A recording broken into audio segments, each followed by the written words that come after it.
నమస్తే, నేను Kavitha. Welcome to I dream.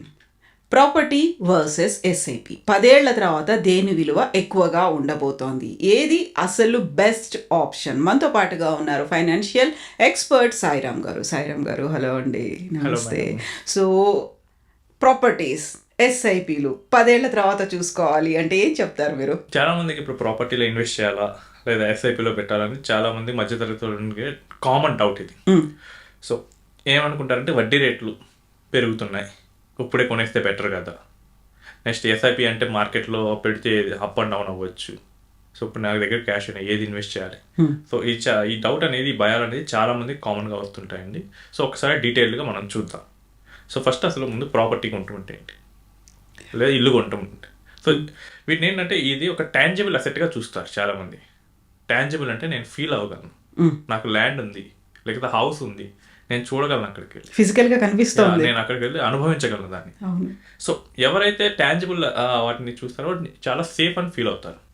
And మెంటల్గా దానికి కొంచెం పీస్ కూడా ఉంటుంది. ఓకే, ఇది నాది, ఎక్కడికి పోదు, ఇదేమి రేపటికి రేపు మారిపోయేది కాదు అనేది ఫీల్ అవుతుంటారు. ఫర్ ఎగ్జాంపుల్ ఒక 10 years బ్యాక్ ఒక 40 lakhs పెట్టి ఒక ఫ్లాట్ కొన్నారు. ఇప్పుడు చూస్తే దాని వాల్యూ అట్లీస్ట్ 1 crore అవ్వచ్చు. అట్లీస్ట్ డబుల్ అయితే అవుతుంది, డబుల్ కన్నా ఎక్కువ అవుతుంది. కాబట్టి 10 yearsలో ప్రాపర్టీ రేట్స్ అట్లీస్ట్ 1 crore అనేది అవుతుంది. కానీ చాలామంది మిస్టేక్ చేసే థింగ్ ఏంటంటే దానికి లిక్విడిటీ ఎంత, దాని మీద మనం పెట్టిన ఖర్చు ఎంత, మెయింటెనెన్స్ ఎంత, దాని మీద ఒకవేళ మనం లోన్ తీసుకుంటే పెట్టిన ఇంట్రెస్ట్ కాస్ట్ ఎంత, వీటన్నిటిని కంప్లీట్గా ఇగ్నోర్ చేస్తారు. ప్రాపర్టీ ఏదైనా ఇన్వెస్ట్మెంట్గా చూసుకుంటే కనుక ఈ కాస్ట్లన్నింటినీ మనం యాడ్ చేయాల్సి వస్తుంది. చాలామంది చేసే మిస్టేక్ ఏంటంటే, నేను అప్పుడు ఒక ఇల్లు కొన్నాను ఒక 40 lakhsకి, బట్ అది లోన్లో కొన్నాను, దానికి ఎంత ఇంట్రెస్ట్ కట్టాను, మెయింటెనెన్స్ ఎంత చేశాను. అపార్ట్మెంట్స్లో అయితే మెయింటెనెన్స్ తీసుకుంటాను, ఇండివిజువల్ అయితే ఇంట్లో చిన్న చిన్న మైనర్ రిపేర్స్ ఉండొచ్చు, వీటన్నిటికి ఎంత. నెక్స్ట్ ప్రాపర్టీ ట్యాక్స్ ఎంత కట్టాను, మున్సిపల్ ట్యాక్స్ ఎంత కట్టాను. సో వీటన్నిటిని మనం క్యాలిక్యులేట్ చేసుకోవాలి. వీటన్నిటిని క్యాలిక్యులేట్ చేసిన తర్వాత ఇవన్నీ మైనస్ చేస్తేనే మనకి రిటర్న్ అనేది మనకి తెలుస్తుంది. సో ఎస్ఐపిలు అంటే ఏంటి అసలు యాక్చువల్గా? ఓకే, ఎస్ఐపి అంటే సిస్టమాటిక్ ఇన్వెస్ట్మెంట్ ప్లాన్ అండి. సో ఇది ప్రతి నెల ఒక ఫిక్స్డ్ అమౌంట్, ఒక 5,000 నెల మనం మ్యూచువల్ ఫండ్లో ఇన్వెస్ట్ చేస్తూ ఉంటే దాన్ని ఎస్ఐపి అంటాం. ఇదేంటంటే మనం ఈ మనీని ఒక కంపెనీలోనే వెళ్ళదు, స్టాక్ మార్కెట్లో. ఒక మ్యూచువల్ ఫండ్ కనీసం 50 నుంచి 70 కంపెనీస్లో ఇన్వెస్ట్ చేస్తుంది. మీరు 5,000 పెడితే ఈ 5,000 అనేది 50 నుంచి 70 కంపెనీల షేర్ తీసుకుంటుంది. సో మార్కెట్లో ఒక కంపెనీ పోవచ్చు, బట్ 50 to 70 టాప్ కంపెనీస్ ఒకేసారి అయితే పడవు కదండి. సో మనకేంటంటే డైవర్సిఫైడ్ ఉంటుంది అక్కడ, రిస్క్ అనేది కొంచెం తగ్గుతుంది. ఫర్ ఎగ్జాంపుల్ మీరు కనుక ఒక 5,000 rupees చొప్పున ఎవ్రీ మంత్ మీరు ఇన్వెస్ట్ చేసుకుంటూ వెళ్తే ఒక 10 yearsలో మీరు 6 lakhs ఇన్వెస్ట్ చేస్తారు. But at the end of the 10th year మీకు 12 to 15 lakhs వస్తాయి. అస్యూమింగ్ ఒక 12% నుంచి 15% రిటర్న్ చూస్తే. సో ఇప్పుడు డైరెక్ట్ కంపారిజన్ కావాలి, SIP investment, property investment. Okay, so property అనగానే చాలామంది ఏంటంటే హైదరాబాద్లో ఉండే ప్రాపర్టీ చూస్తుంటారు. బట్ ప్రాపర్టీ హైదరాబాద్లోనే ఉండాల్సిన అవసరం లేదు కదా, ఎక్కడైనా ఉండొచ్చు. అది ప్రాపర్టీ విలేజ్లో ఉండొచ్చు, it can be in Bombay, బెంగళూరులో ఉండొచ్చు. బట్ ఇక్కడ ఏంటంటే మనం సింప్లిఫికేషన్ కోసం యావరేజ్ ప్రాపర్టీ రిటర్న్ చూసుకుంటాం. Okay, there are flats in Pune last 10 yearsలో 1% కూడా పెరగనే ఉన్నాయి. ఎందుకంటే మన జూబ్లీ హిల్స్ సైడ్. సో కొనేవాళ్ళు జూబ్లీ హిల్స్కి వెళ్తారా లేకపోతే న్యూ ఫైనాన్షియల్ డిస్ట్రిక్ట్ వైపు వెళ్తారా? సో అటువైపు ఎక్కువ గ్రోత్ ఉంది అంటే వెళ్తున్నారు. సో ఇదేంటంటే ప్రాపర్టీ అనేది ఎప్పుడు ఒకే రేట్ మీద పెరగదు. సో ఒక చోట ఎక్కువ పెరగచ్చు, ఒక చోట తక్కువ పెరగచ్చు.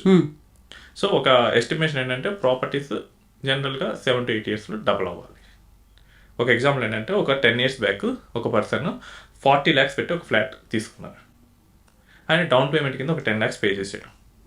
ఇప్పుడు బ్యాంక్ లోన్ అయితే రిమైనింగ్ 30 lakhsకి వెళ్ళాల్సి వస్తుంది. ఇప్పుడు ఏంటంటే ఆఫ్టర్ 10 years ప్రాపర్టీ డబుల్ అయింది అనుకుందాం. సో డబుల్ అయితే కనుక ఒక 40 కాస్త 80 అవుతుంది. నెక్స్ట్ ఆయనకైనా మొత్తం ఖర్చు ఎంత, డౌన్ పేమెంట్ కింద 10 lakhs పెట్టాడు. నెక్స్ట్ ఈఎంఐ ఎంత కట్టాడు, ఆల్మోస్ట్ ఒక 36 lakhs ఈ 10 yearsలో ఈఎంఐ కడతాడు. సో టోటల్ ఎంత, 46 lakhs అయింది. సో ఇప్పుడు ఏంటంటే మన 80 lakhs మైనస్ ఈ 46 lakhs అంటే 34 lakhs అవుతుంది.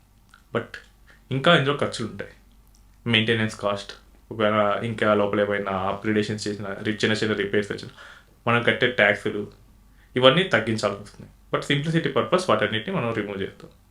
సో రిమూవ్ చేసినప్పుడు మనం 80 lakhs ప్రాపర్టీ ఈరోజు 34 lakhs మనకి ప్రాఫిట్ ఇచ్చినట్లు. నెక్స్ట్ ఎస్ఐపి అయితే ఒక పర్సన్ నెల 30,000 ఇన్వెస్ట్ చేశాడు. So 30,000 per month for 10 years invest చేశారు. 12% రిటర్న్ వచ్చింది, మనకి 70 lakhs వస్తుంది. సో ఇక్కడ ఏంటంటే మనకి మెయింటెనెన్స్ అవసరం లేదు ఎస్ఐపి మీద, ఆటోమేటిక్గా అదే చేసుకుంటూ ఉంటుంది. Next tax efficient. So equities 12.5% tax పడుతుంది, real estate 20% with indexation benefit tax పడుతుంది. సో మనకి అమౌంట్ వైజ్ కూడా ఇది ఎక్కువే కనిపిస్తుంది. And it is liquid. మనకి ఇప్పుడు 10 years తర్వాత నాకు అవసరమైంది మనీ, వెంటనే అమ్మలేము.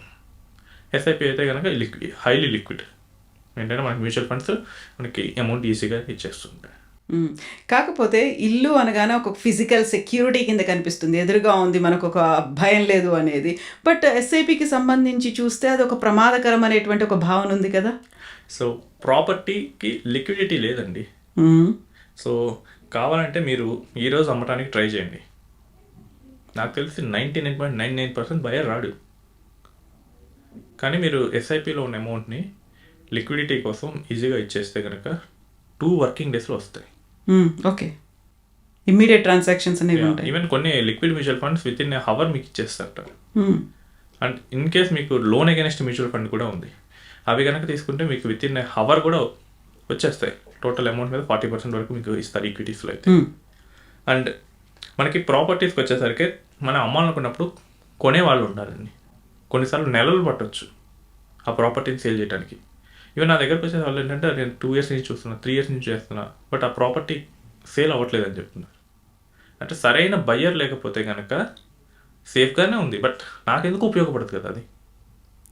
అండ్ రిస్క్ అనేది రియల్ ఎస్టేట్లో కూడా ఉంటుందండి. మనకి కోవిడ్ టైంలో రియల్ ఎస్టేట్ ఏమన్నా బాగా పెరిగిందా? అసలు కొనేవాళ్ళు లేడు అప్పుడు. అండ్ 2008 ఆర్థిక మంది వచ్చినప్పుడు చాలామంది జాబులు పోయినాయి. అప్పుడు ఎవరు కొనేవాళ్ళు లేరు ఇంత ఈఎంఐలు పెట్టి. బట్ ఏంటంటే మనకు అది ఎదురుగా ఉంటుంది అంతే. దానికి తగ్గ రిస్క్లు అయితే దానికి ఉన్నాయి, వీటికి తగ్గ అడ్వాంటేజెస్ వీటికి ఉన్నాయి. ఒకటి ఏంటంటే మనం ఉండటానికైతే అసలు ఏం చూడక్కర్లేదు, బట్ ఇన్వెస్ట్మెంట్గా చూసేటప్పుడు అయితే మనం లిక్విడిటీ రిస్క్ చూసుకోవాలి. నెక్స్ట్ అది ఏ విధంగా మనకి అవసరానికి ఉపయోగపడుతుంది, వీటన్నిటిని మనం చూసుకోవాల్సి వస్తుంది. సో యూజువల్గా ఒక ఫైనాన్షియల్ డెసిషన్ ఏదైనా తీసుకోవాలి అనుకున్నారనుకోండి, మన దగ్గర ఎమోషనల్గా కూడా దానికి అటాచ్ అయ్యి ఉంటారు, బోల్డెన్ నిర్ణయాలు తీసుకుంటారు. మీరేం సజెస్ట్ చేస్తారు? సో మనం కన్సంప్షన్ కోసం తీసుకునేటప్పుడు అయితేనండి ఎమోషన్స్ పెట్టుకోవచ్చు. ఇప్పుడైనా దాన్ని వాడతాను, నేను ఉండటానికి చేస్తాను, సో అప్పుడు మన ఎమోషన్స్ 100% మనం పెట్టచ్చు. బట్ యాజ్ అన్ ఇన్వెస్ట్మెంట్ అయితే కనుక మన ఎమోషన్స్ని తగ్గించుకొని లాజికల్గా ఆలోచించడమే కరెక్ట్. ఎట్ ద ఎండ్ మనకి మనీ కోసమే కదా ఇన్వెస్ట్మెంట్ చేసేది. సో అప్పుడు కనుక మనం ఎమోషన్ పెడితే కనుక రాంగ్ వెళ్ళే ఛాన్సెస్ చాలా ఉంటాయి. సో ఇప్పుడు ఇల్లు ఉండాలి, అందరూ కొంటున్నారు, నా చుట్టుపక్కల వాళ్ళు అందరూ కొంటున్నారు, అది ఎమోషన్. ఎందుకంటే ఫస్ట్ హౌస్. బట్ ఆల్రెడీ నాకు ఫస్ట్ హౌస్ ఉంది, అకౌంట్లో 50 లక్షలు ఉన్నాయి, ఏం చేయాలో అర్థం కావట్లేదు, దేని మీద ఇన్వెస్ట్ చేయాలి, అప్పుడు ఇన్వెస్ట్మెంట్ అవుతుంది అది. సో అది ఇన్వెస్ట్మెంట్ రూల్స్ అన్నిటికీ లోబడి ఉండాల్సి వస్తుంది. నాకు ఎక్కడ ఎక్కువ రిటర్న్ వస్తుంది, ఎంత సేఫ్టీగా వస్తుంది ఆ రిటర్న్, వీటన్నిటిని చూసుకోవాల్సి వస్తుంది. ఇంకోటి ఏంటంటే మీరు ప్రాపర్టీ కొంటారు, దాన్ని రెండో దాంట్లో మీరైతే ఉండలేరు కదా. సో రెంట్కే కదా ఇవ్వాల్సింది. రేపు టెనెంట్ సరిగ్గా చూసుకోకపోతే, నేను లింక్డ్ఇన్లో ఒక ఆర్టికల్ చూశాను. సో బెంగళూరులో ఒక టెనెంట్ అద్దెకిస్తే ఆయన ఇంటిని ఎంత డ్యామేజ్ చేశాడంటే 10 లక్షలు అయిందండి తిరిగి ఓనర్ రిపేర్స్ చేసుకోవడానికి. అసలు దాన్ని అసెస్మెంట్ ఒక ప్రొఫెషనల్ ఏజెన్సీ పెట్టి చేయించాడు, వాళ్ళు ఒక 50,000 ఛార్జ్ చేశారు. సో ఇలాంటి వాళ్ళు కూడా ఉంటారు. సో టెనెంట్ ఒకవేళ మంచోడు కాకపోతే ఏంటి, సో ఇవి కూడా చూసుకోవాల్సి వస్తుంది. అండ్ ఒకవేళ అది కనుక ప్లాట్ అయింది అనుకోండి, రేటు పెరుగుతుంది అనుకోండి, దాన్ని ఎవరో ఒకరు కబ్జా చేయడానికైనా ట్రై చేయొచ్చు. అండ్ ఇంకోటి ఏంటంటే చాలామంది చేస్తున్న మిస్టేక్స్ ఏంటంటే వాళ్ళ పిల్లలు ఎక్కడ ఉంటారో తెలియదు. వీళ్ళంటే ఎక్కడ పడితే అక్కడ ప్రాపర్టీస్ కొనేస్తారు. ఇప్పుడు పిల్లలు కనుక ఫారెన్లో కంట్రీస్లో సెటిల్ అయ్యారు, ఇవేంటంటే ప్రాపర్టీస్ బాగా పెరుగుతాయి, లాజికల్గా కాకుండా ఎమోషనల్గా వెళ్ళి కొనేసారు. సో నాకు చాలా ప్రాపర్టీస్ ఉంటే నేను గొప్ప అనిపించుకోండి. ఇప్పుడు అవి కనుక ఎక్కడ పడితే అక్కడ ఉంటే, ఈ పిల్లలు కనుక ఇక్కడ లేరు, ద మూమెంట్ వీళ్ళు కనుక ఓల్డ్ ఏజ్కి వెళ్ళారంటే అవి ఎంత బర్డెన్ అవుతుంది. మానిటర్ ఎవరు చేయాలి? వీటిని కంటిన్యూస్గా మానిటర్ చేయకపోతే కనుక ఎవరో ఒకరు దాని మీద కన్నేసే అవకాశం ఉంటుంది. సో ఏ ఫినాన్షియల్ అసెట్స్ అయితే ఈ ప్రాబ్లం ఉండదు, మీ అకౌంట్లోనే ఉంటాయి, ఎక్కడికి పోయే అవకాశం అనేది ఉండదు. సో ఫైనల్గా ఏంటంటే ఇల్లు మీరు ఉండటానికి అయితే కొనండి, వేరే వాళ్ళు ఉండటానికి రెంట్కి ఇవ్వడానికి దానికైతే కనుక యాజ్ అన్ ఇన్వెస్ట్మెంట్గా అప్లై అవుతుంది. సో దానికన్నా మనకి కావాలంటే కమర్షియల్ లీజ్కి ఇవ్వచ్చు. యా, సో కమర్షియల్ స్పేసెస్ ఉంటాయి, అక్కడ కూడా మీరు కంపెనీస్కి రెంట్కి ఇవ్వచ్చు. సో అవి ఇంకా బెటర్. బట్ ఆ హౌస్ కానీ ప్లాట్స్, ఓపెన్ ప్లాట్స్ కానీ అవి డేంజరస్ అవుతాయి. సో మీకు కనుక అగ్రెసివ్ గ్రోత్ కావాలి, అమౌంట్ బాగా పెరగాలి మీ కార్పస్ అయితే కనుక you can come for an SIP. Yes అండి, థ్యాంక్ యూ సాయిరామ్ గారు.